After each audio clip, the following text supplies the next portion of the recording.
আসসালামু আলাইকুম। সবাইকে ঈদের অনেক অনেক শুভেচ্ছা আর ভালোবাসা। আশা করছি যে যেখান থেকেই দেখছেন অনেক ভালো আছেন, সুস্থ আছেন। আজ আমি নিয়ে এসেছি ঈদের স্পেশাল রসমালাই। চলুন শুরু করা যাক। রসমালাইয়ের জন্য আমি নিয়ে নিয়েছি 3 লিটার ফুল ক্রিম দুধের ছানা। 3 কাপের মতো হয়েছে। ছানাটাকে আমি হাত দিয়ে ভেঙে নিব সুন্দর করে। দেখুন কত সুন্দর সফট ছানা। এই ছানা দিয়ে আপনি যে কোনো ধরনের মিষ্টি তৈরি করতে পারেন, খুবই সুন্দর হবে, কারণ আমি ছানাটা টক দই দিয়ে বানিয়েছি। সুন্দর মজাদার মিষ্টি তৈরি করার জন্য ছানা খুবই ইম্পর্ট্যান্ট।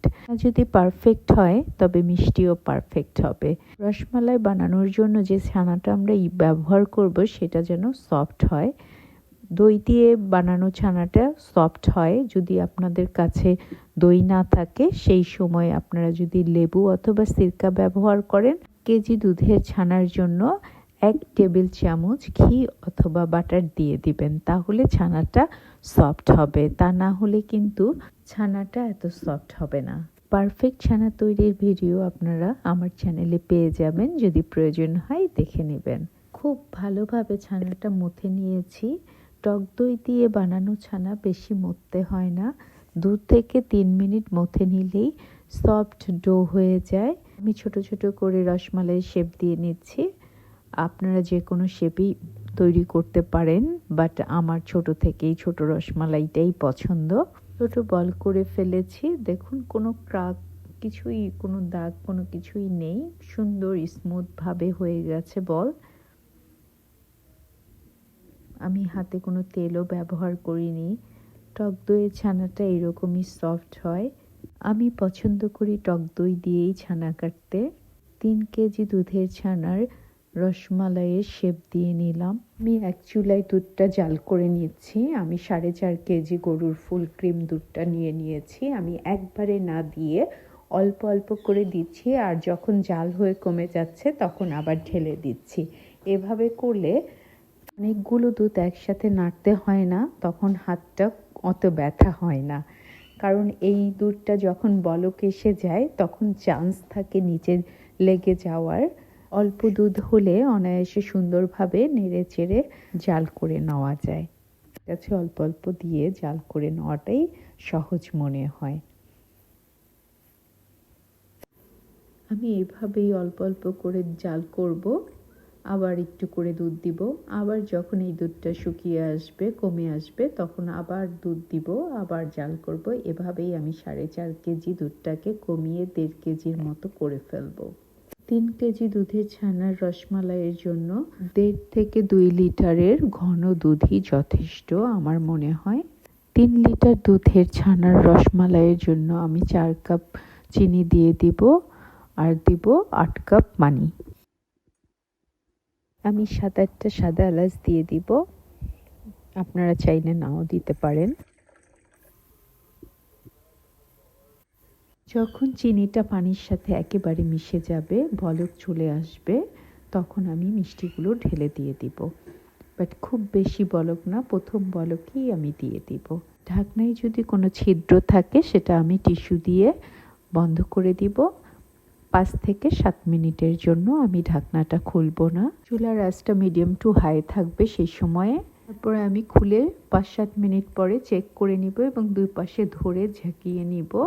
আবার ঢেকে দিব 10 মিনিটের জন্য। এবার জালটা থাকবে মিডিয়াম টু লোতে। 10 মিনিট পরে তৈরি হয়ে যাবে মজাদার রসমালাইয়ের মিষ্টিগুলো। 10 মিনিট পরে আমি মিষ্টিগুলো শিরার মধ্যে রেখে দিব। যখন ঠান্ডা হয়ে যাবে 1 থেকে 1.5 ঘন্টা পরে আমি মিষ্টিগুলো ছাঁকনিতে ছেঁকে নিব। অন্যদিকে দুধটা আমি রেডি করে নিচ্ছি। এই অবস্থায় শেষের দিকে প্রায় হয়ে গেছে। এখন আমি 1/2 কাপ কনডেন্স মিল্ক আর 2 টেবিল চামচ চিনি দিয়ে দিব। আপনারা আপনার স্বাদ মতো দিয়ে দিবেন। রসমালাইয়ের জন্য পারফেক্ট রসটা তৈরি হয়ে গেছে। রসমালাই সাধারণত আমরা এইরকমই রসটা দেখে থাকি। এখন আমি জালটা বন্ধ করে দিব। অন্যদিকে আমি এবার মালাইগুলোকে চিপে চিপে উঠিয়ে নিব। ছোট মিষ্টিগুলো রস খেয়ে একদম ফুলে আছে। এখন যদি আমি চিপে না নেই তাহলে যখন দুধে দিব দুধটা খেতে পারবে না। আমি যদি চিপে চিপে দেই তাহলে এইগুলো আবার দুধটা খেয়ে ফুলে যাবে এবং ভিতরে সুন্দরভাবে দুধটা ঢুকে যাবে। অবশ্যই দুধটা একটু গরম থাকতে হবে, বাট চুলা কিন্তু বন্ধ করার পরেই আমরা চিপে মিষ্টিটা দিয়ে দিব। মিষ্টিটা ঠান্ডা থাকবে কিন্তু দুধটা গরম থাকবে। আর আমি একটু পরপর নেড়ে নিব যাতে সর না পড়ে। এখন আমি বেবি মিষ্টিগুলো চিপে নেওয়ার পরে দুধের মধ্যে দিয়ে দিচ্ছি। ছোট মিষ্টিগুলোকে আমি খুবই ভালো করে চিপে নিয়ে গরম দুধে দিয়ে দিচ্ছি। এই ছোট মিষ্টিগুলো চিপে নেওয়ার কারণে আর দুধটা গরম থাকার কারণে পুরো মিষ্টিগুলো দুধটা খেয়ে নেবে এবং খুব নরম সফট হয়ে যাবে। খেতে অসম্ভব মজার হবে। এর মধ্যে তো ঘন দুধ, গরম গরম তো খুবই মজা। তার চেয়ে বেশি মজা যখন ঠান্ডা করে ফ্রিজে রেখে খাওয়া হবে, সেটার স্বাদ অতুলনীয়। একবার বানিয়ে দেখতে পারেন কত মজার এই নরম তুলতুলে ছানার রসমালাই। এই রসমালাইটা যে কত মজার এটা না বানালে বোঝা সম্ভব না। যদি রেসিপিটা ভালো লাগে লাইক, কমেন্ট অ্যান্ড সাবস্ক্রাইব করে পাশে থাকবেন প্লিজ। সবাইকে আবারও অনেক অনেক ঈদ মোবারক।